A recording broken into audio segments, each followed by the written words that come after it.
committed no crime. And bad mistakes. So it's like the backstage of a rock star political concert right now. The lieutenant colonel just went back there. The Ricks are backstage.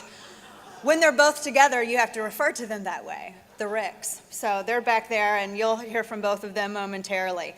Our next speaker, Rick Santorum. Everyone is familiar with Rick Santorum, a candidate for the Republican nomination for President of the United States, just our last election. And you know, he really stood out there as a voice for many, especially as the primary went on. He really stood out as a voice for many who felt voiceless, who felt as though their particular concerns, their particular issues were not being heard.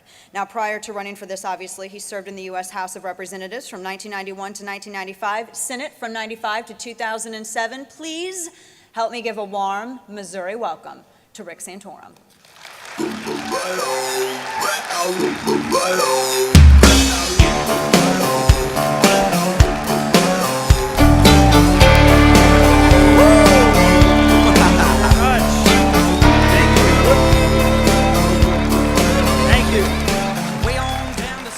Thank you very much, Dana. Happy birthday. Although I think she's had her fill of happy birthdays, frankly.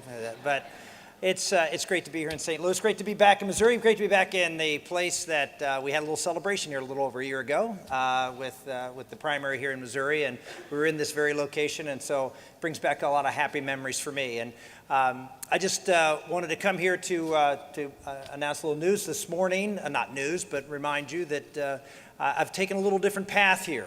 Over the past 4 or 5 months. We had a little screening this morning of a movie that I am the CEO of a movie company, and we are releasing our first theatrical movie, a movie called The Christmas Candle that's coming out in November. It's a story by Max Lucado.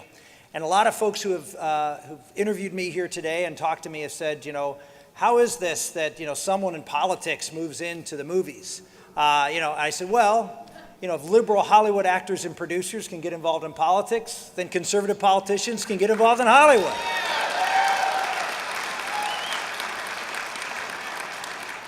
But the real issue is a bigger issue.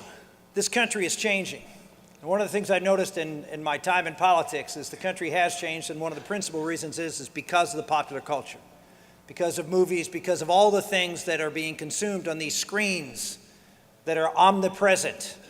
If you look at a young person, I'll look out here in this audience. You know what I'm going to see? Right? Who's producing the content on those screens? Is it people like us who share our values? The answer is no. That's not who it is. By and large, it's folks who don't share our values, and they're having a huge impact on this country. They're moving this country on a variety of different levels with this culture. And the position for conservatives over the past 30 years, 40 years, has been this: defense. Try to protect ourselves from this harmful stuff, from the violence and the sex and the values that we don't believe in. So we protect our kids, we protect ourselves, we guard our eyes. Here's the issue. We're the ones who have the truth. Why are we playing defense?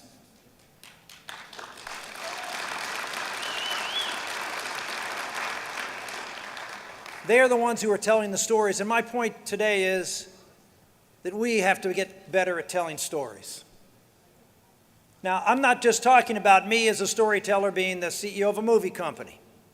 My message to you is that we have to be better as conservatives in telling stories. Because like it or not, that's how America is learning today. They're not learning, they're not relating based on truth and reason. They're learning and relating based on emotion and feelings. You can complain about it, but the bottom line is, let's remember this. 83% of the Bible is stories. Aristotle once said, "Give me the storytellers, and I will control the country in a generation." If you were to turn on C-SPAN, I'm sure some of you have been watching a little C-SPAN here the last week or so. But turn on C-SPAN and take a piece of duct tape. Always good to have duct tape. Take a piece of duct tape and put it across the bottom of your screen so you can't see the name of the senator. And then you watch those senators debate. You know what you'll find? you'll be able to tell the Democrats from Republicans like that. You know how you'll be able to determine it? Because the Republican will get up there with a chart that has a pie chart, a line graph, and numbers. And the Democrat will put a chart up with pictures.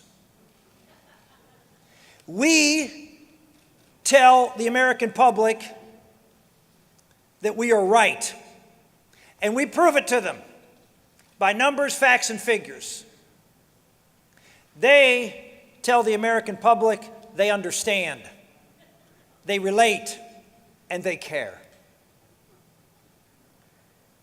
In America today, whether we like it or not, telling those stories about how they understand, relate, and care communicates and wins.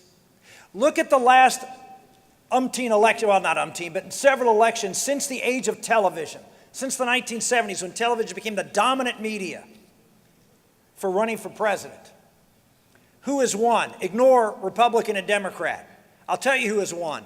The best communicator, the best storyteller. That's who wins. And so we need to worry, not that we shouldn't worry about what's right.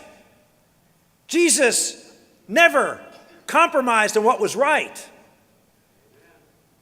But he told people stories so they can understand it better. And more so, we have to do that today.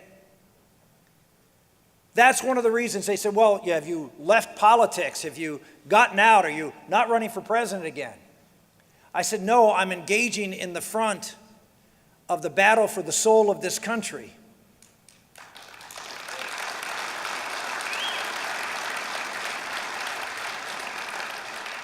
I look back on my campaign, and when I meet people afterwards, do you know what people ask me about? They ask me about my economic policy. They ask me about my tax plan, my position on this and that. No, they don't. The two things I hear more than anything else is they ask me about my daughter, Bella.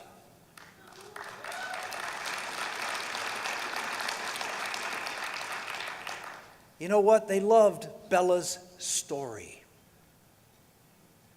They understood me. Many people changed their opinion about me because of the story of my daughter and my love for her. They asked me and talked to me about, once I gave thousands of speeches. In Iowa alone, I gave thousands of speeches. And the speech they asked me about and talked to me about is the speech where I talked about my grandfather's hands. Kneeling at his coffin and looking at those powerful hands of a coal miner. I just say this to each and every one of you, that we need to join together, not change who we are. You've heard that a lot today. I'm going to reaffirm that today. The Republican Party, the conservative movement, does not have to change to win. We have to do a better job of convincing people that we understand, relate, and care by sharing with them the truth through a medium in which they can understand it. I could get up and tell you the truth about what the American Revolution is about. We had that discussion earlier in a panel with the Declaration of Independence. And I could tell you facts and figures as to what it means and how it differs from the French Revolution, which was a godless revolution that was about putting government as the purveyor of rights, not God. And then I could tell you a story of the Marquis de Lafayette, who fought in the American Revolution, who had a picture frame. And in that picture frame was the Declaration of Independence, but he left a place blank next to it. And then when he went back to fight in the French Revolution, he wanted to put in that picture frame the copy of the American equivalent, of the French equivalent to the American Declaration of Independence. And he died with that picture frame empty. Now it's easier for you to remember. How many speeches do you remember? And how many movies do you remember? How many talking points from Heritage do you remember? How many song lyrics do you know? That's what we have to do. We have to first engage in the culture, and we have to engage politically in a way that will reach out and communicate to the American public the truth, the caring, the compassion, and the understanding. That's my message here today. And I'm asking you to join me. I'm asking you to join me at Echo Light Studios and the projects we're working on. We have a movie coming out called The Christmas Candle. It comes out on November 22nd. It's the only Christmas movie coming out at Christmas time. Hollywood does not have a single Christmas movie coming out, except this one. Now think about this. I ask you a question. This is a Christmas movie that actually talks about what Christmas is about. By the way, that's not Santa Claus, reindeers, and gift giving. And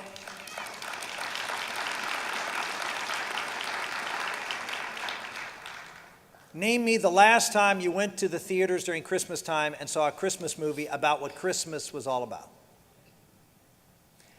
You have to go back to black and white movies. That's how long it's been, because we have neglected our role in fighting for what we believe in all the arenas. Here's the difference between them and us. Here's the difference between the right and the left over the past 40 years. Here's why we're losing. Why are we losing? Are there more of them than there are of us? No, there are not. Every poll you look at since Ronald Reagan, maybe before, there are about 40% of the American public identifies themselves as conservatives, 20 or less as liberal. Yet they're moving the needle. Why? Well, it's the same reason, going back to the American Revolution, that we won the American Revolution against a much stronger British Army and Navy. Remember, roughly half of the United States was on the British side, the people in the country, much less the British themselves. They had better uniforms, they had better generals, they had better equipment, they had better artillery, they had better everything. But we won. Why did we win? In my opinion, you hear that at the end of the Declaration of Independence, because we mutually pledged to each other our lives, our fortunes, and our sacred honor.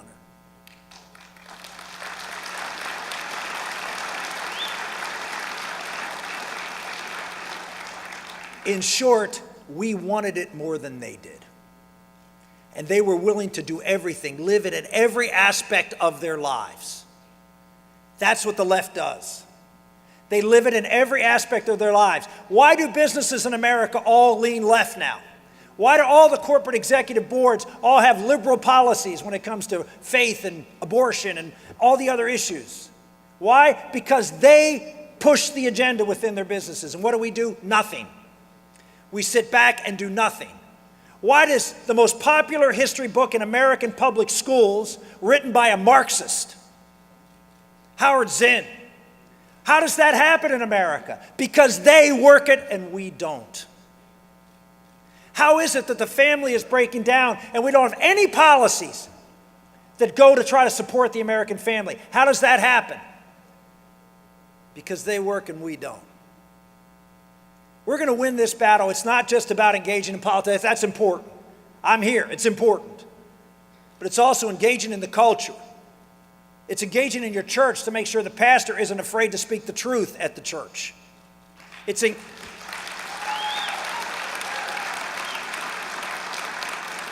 engaging in your business, and so when your business starts to make these funny policy changes, you're the one that's the skunk at the garden party, not the left. They will do whatever it takes, and we have not. So I ask you to join me. I am fully engaged. I am all in. I'm engaged in politics through my organization, Patriot Voices. We have a table out front. Join us. We're engaged with Echo Light Studios. We want to not only produce great content, distribute other people's great content, and try to move the needle on this culture, but we need your help. Join us. And then go back into your communities and start fighting. You say, well, how? Whatever God calls you to do. I don't know what you should do individually. But start with your family. Get involved in your community. Yes, cars do politics. But we need an engaged and energized. I have not given up hope. I'm blessed. I'm traveling to 30 cities over the next 6 weeks to promote the Christmas candle. And I've been doing it already for about a week or so. And I am inspired by what I see. People all over this country who are engaged, who are trying to make a difference. They're out there. You're a part of it. But we need to have the same intensity. I'll give you one final story. It happened to me just a few weeks ago in Rick Perry's town, Austin. Rick courageously stepped forward and called for session after session until they could get the abortion bill passed in Austin.